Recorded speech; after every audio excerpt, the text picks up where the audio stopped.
It's finally time for the greenhouse reveal. Obviously, we're going to take a look at all the plants, but I also want to show you guys everything that I added to make this greenhouse work as well as possible. This tour is starting with the plant shelf where I keep a lot of my variegated plants. Monstera cobra, Syngonium alba, and check out this new leaf.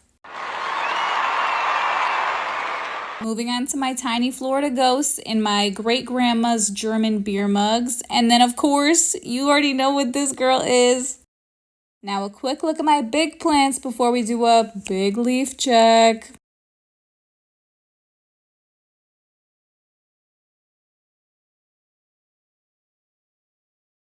Now moving on to the standing potting desk. As you can see, it's full of plants because one greenhouse is just not big enough for a girl's plants. This new leaf from my Anthurium Wendy is her saying she forgives me for burning her to a crisp. And it's onto the plant shelves. Ooh.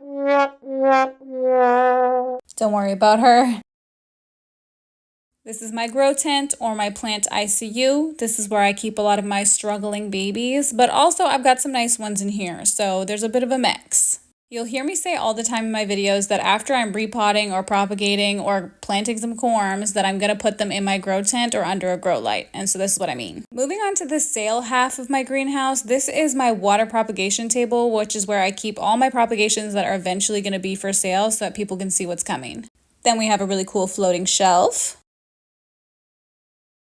Then moving on to my sale tables that you might have seen in my story or on my highlights. And finally onto my greenhouse trinkets. First I have this temperature humidity meter from Inkbird Plus. Thank you so much, by the way, I'm loving it so much. Then we have a temperature controlled outlet that I use for my heater, a window opener that automatically opens at 25 degrees, and finally a 30% shade cover to keep out the harsh sun.